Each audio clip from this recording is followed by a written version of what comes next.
Welcome to Detroit. Doesn't matter if you have one ass cheek and 3 toes. I will beat your ass. You can drown them. And that's what we gotta be. That's who we have to be. Because that's our domain. That is our domain. Because we'll tread water as long as it takes to fucking bury you. Takes the snap, turns, gives to Montgomery, right side, end zone, touchdown, Detroit Lions! Yes. We are driven by Detroit. Hello, Detroit Lions friends, fans, and family members. Welcome on back to yet another episode of MCM Motor City Mania. I'm your host, David T. Pike, and as always, we're diving on in. So, folks, I'm going to tell you this right now. If there's one thing us Lions fans are already tired of hearing, if there's one thing I guarantee you this, that Lions players are tired of hearing, is how, everything has just so drastically changed ever since the Micah Parsons trade.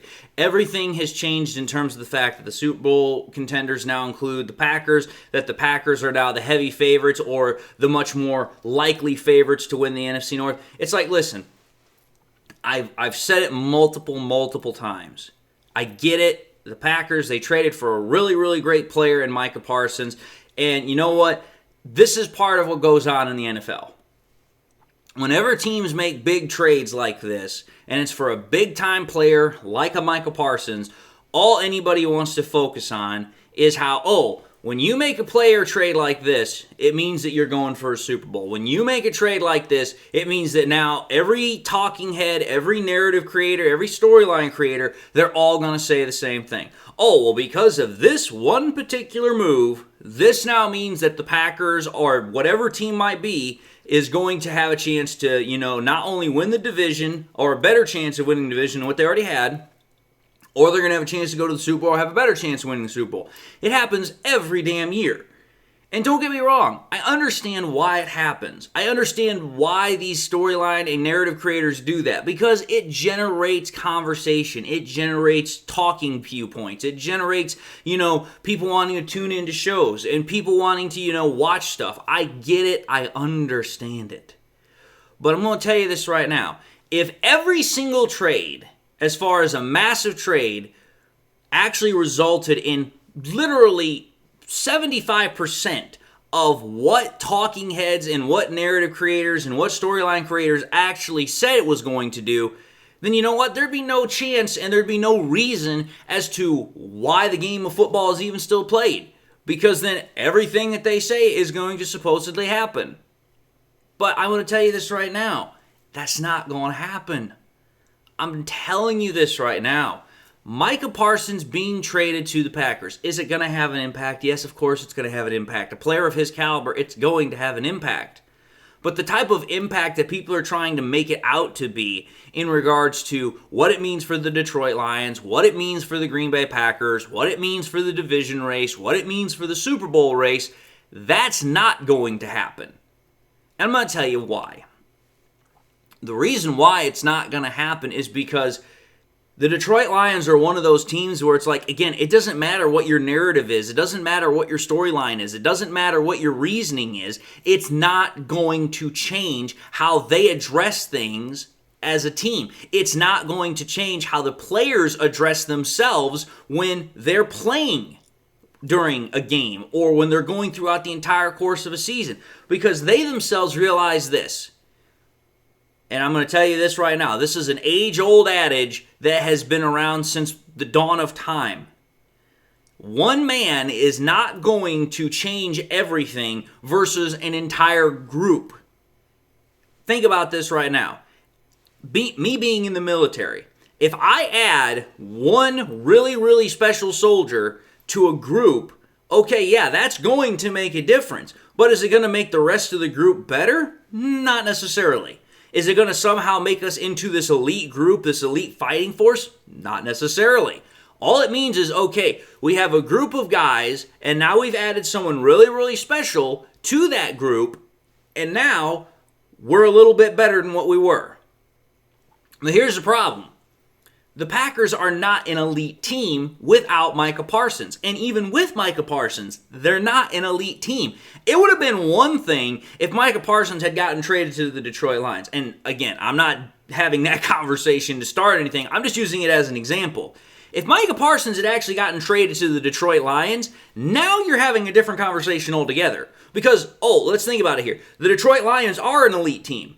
The NFL Top 100 already points that out. The NFL Top 100 shows that we have quite literally, we are tied for the second most Top 100 players on the roster.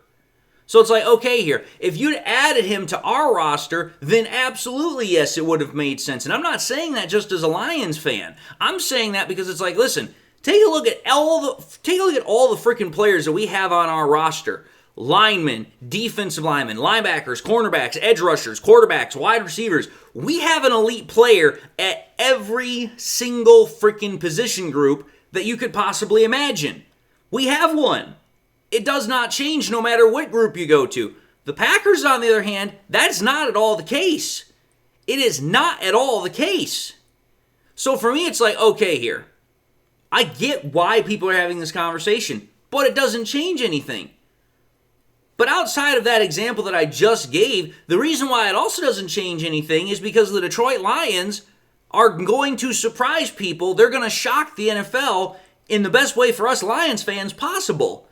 Because it's going to make everybody that had this thought process about them look absolutely stupid.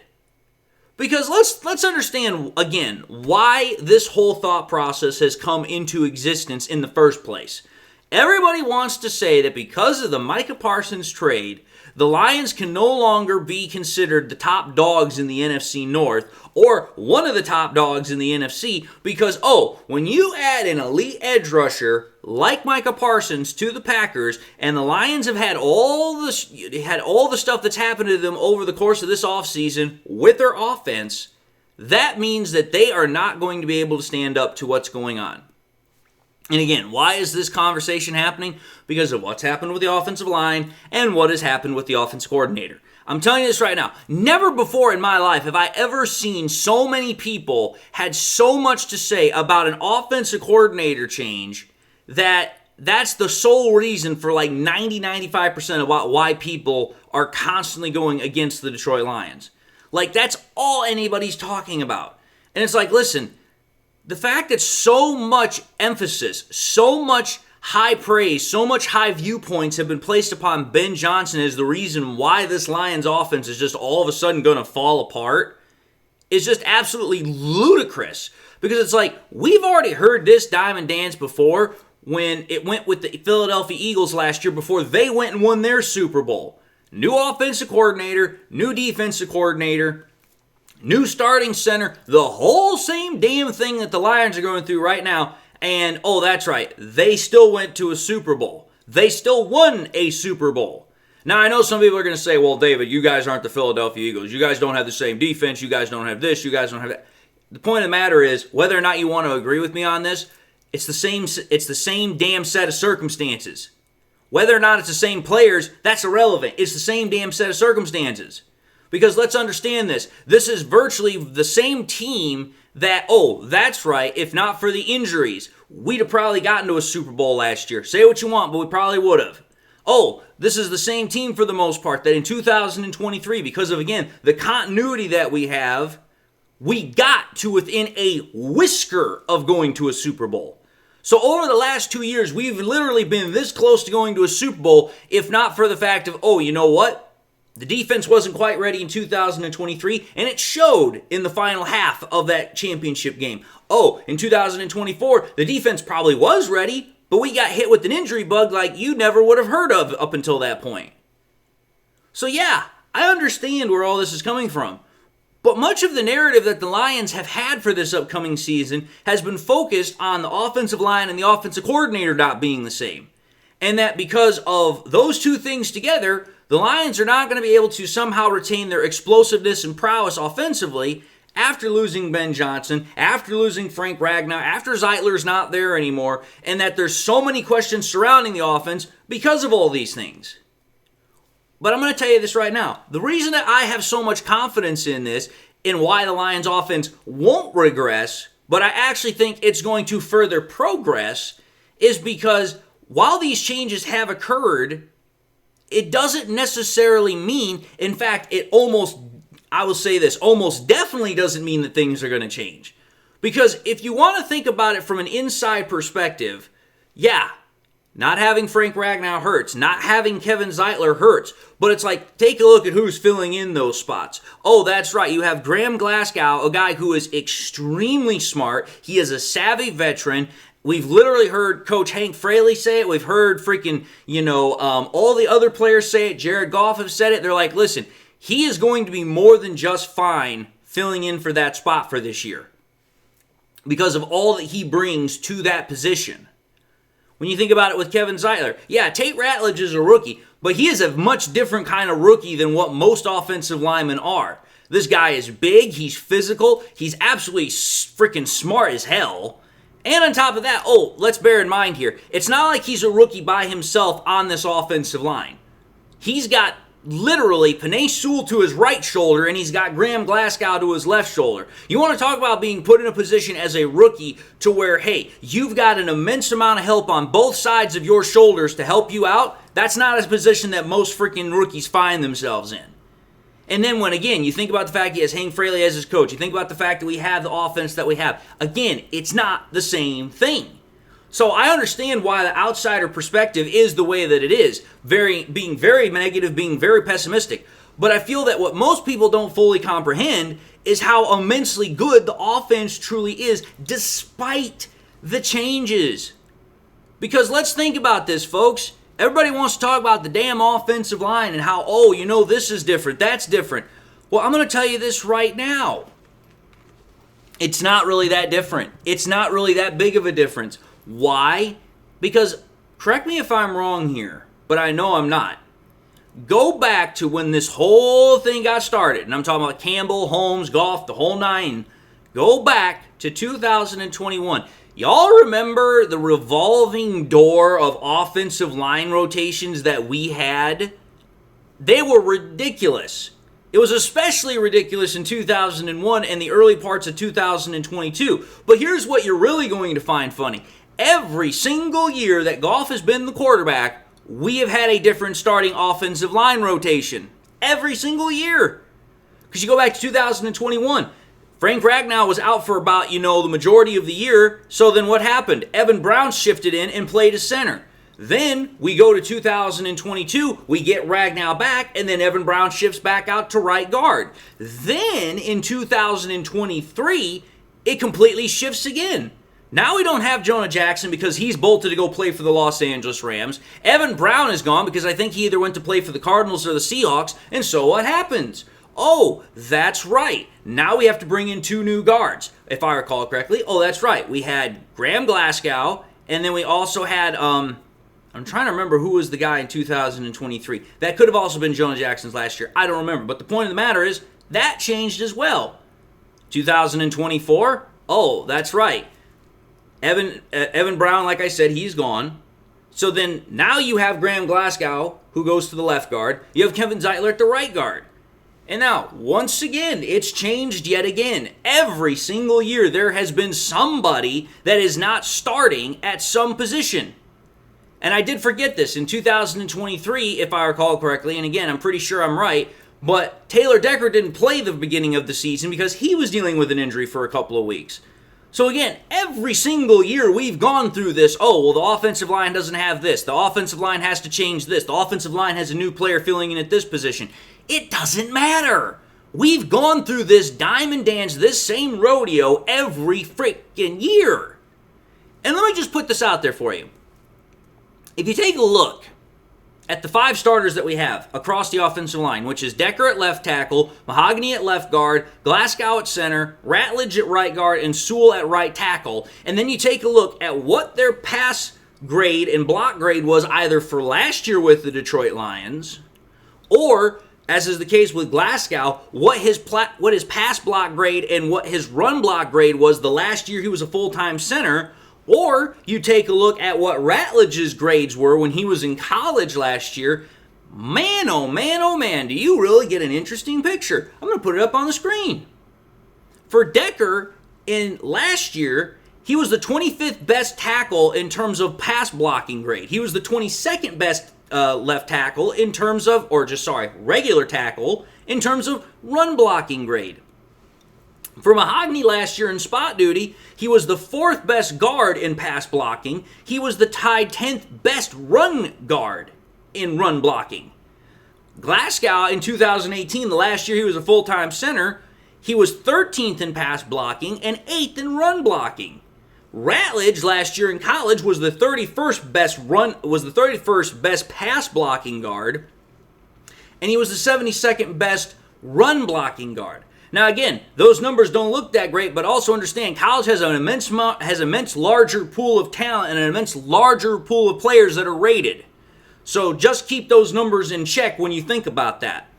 And then with Sewell, 30th best pass blocking tackle last year, 2nd best run blocking tackle last year.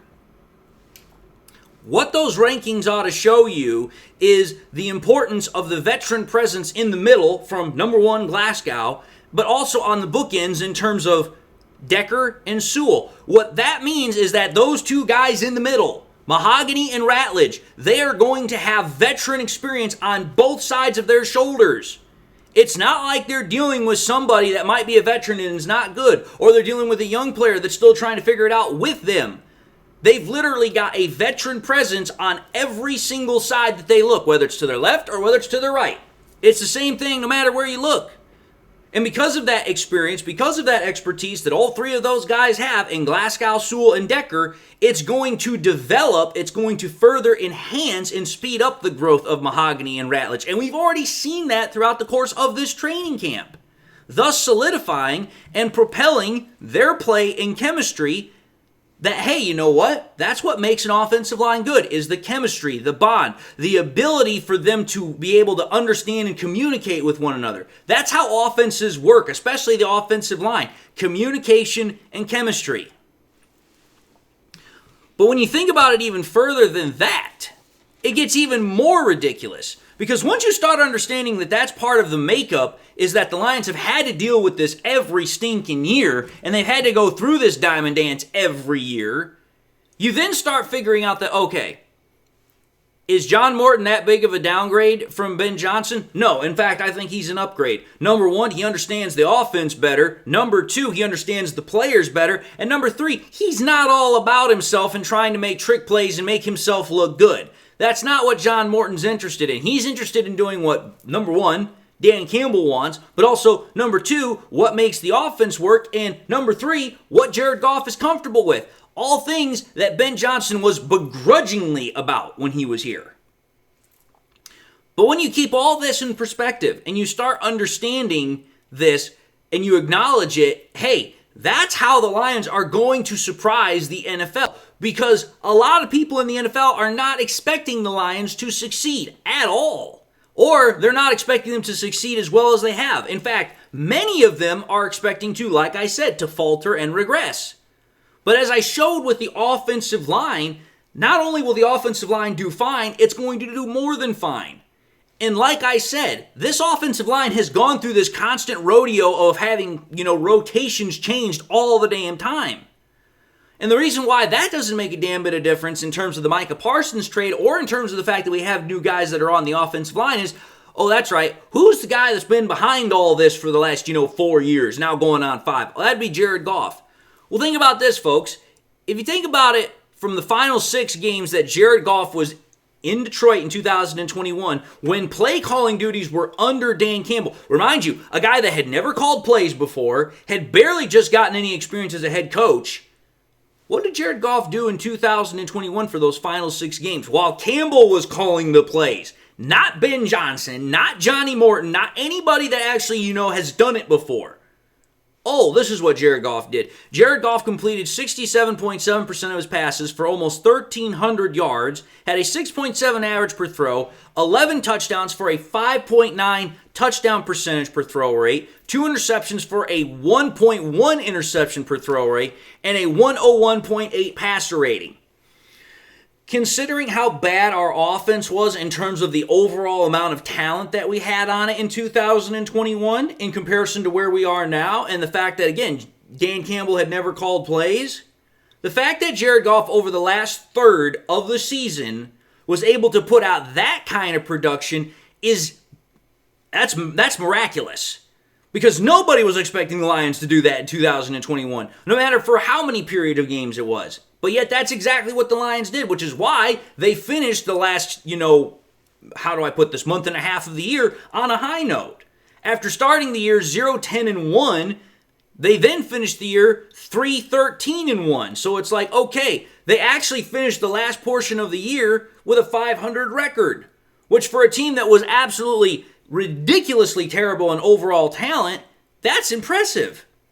But then, the very next year when we were still dealing with all this problem, what did Jared Goff do in 2025?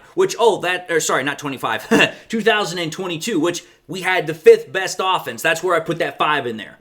In 2022, Jared Goff literally completed 65.1% of his passes, which was for 17th best, but also had 4,438 yards, which was for 6th best, tied 6th in pass average with 7.6 in average a throw, 29 touchdowns, which was tied 5th, 4.9 touchdown percentage, which was ranked 8th, 7 interceptions, which was tied 6th, had a 1.2 interception percentage rate, which was ranked 2nd, had a 99.3 passer rating, which was ranked 7th, and a 63.3 QBR, which was ranked 5th. Every single statistic except the passing completion percentage is top 10, top 5. Every single one. So again, even when we're dealing with the revolving door of offensive linemen, even when we've gone from changing one offensive coordinator to a different offensive play caller at the end of 2001, because again, we went from Anthony Lynn to Dan Campbell, then we started off with Ben Johnson, every single time that we had to go through some big change, we kept surprising people. We kept confounding the expectations. We kept finding way to say, oh, this is what you think we can or cannot do, and yet we absolutely did it. And we did it with absolute bravado and gusto. So when I put that all into perspective, and I keep telling you all about how things have changed so drastically in terms of the offense since 2022, as far as offensive lineman rotations, in terms of all this other nonsense, because we've also had skill player position changes. Goff since 2022 has had the 4th highest completion percentage out of all quarterbacks. He's had the most passing yards out of all quarterbacks. He's had the 4th highest passing average out of all quarterbacks. The most passing touchdowns out of all quarterbacks. He's been tied 6th in terms of pass touchdown percentage per throw. He's also been ranked tied 5th in terms of pass interception percentage per throw and ranked 3rd in passer rating. So again, it does not matter what the freaking offensive play caller has been. It does not matter what the offensive line rotation has been. No matter what the change has been, no matter what the challenge has been, the offense of the Detroit Lions, Jared Goff, they have always risen to the occasion and surpassed whatever expectations have been in place. But I know some people are going to say, well, that's all great, grand, and glorious, David, but you're still not addressing the whole situation of Micah Parsons now being here. Oh, that has not escaped my notice, because I'm going to tell you this right now. If even with an inconsistent offensive line, which, that's, by the way, we still had to deal with Micah Parsons in Dallas in 2022 and 2023, in terms of all that inconsistent offensive line rotation, in terms of the personnel shuffling, we were still successful with our offensive attack in both running and throwing the ball. Why would anyone think that that should all of a sudden be different this year? The point of the matter is, it shouldn't and it won't.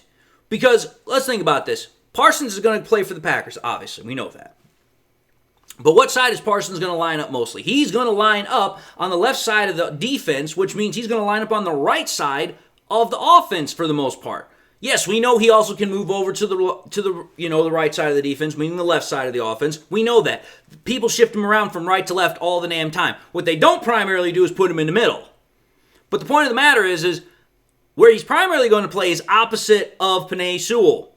Well, did you know this? Since 2022 and 2023, when we played Micah Parsons with the Cowboys, because in 2024, as I found out later, Parsons was not in that game when we played the Cowboys, and we absolutely spanked their ass 47-9. But in 2022 and 2023, when Penei Sewell lined up opposite of Micah Parsons, you want to know how many sacks freaking Penei Sewell allowed against Micah Parsons? A big old goose egg. 0. In fact, in those 2 games, from 2022 and 2023, Penei Sewell literally only allowed 2 hurries, 3 quarterback pressures, and 1 quarterback hit, but no sacks.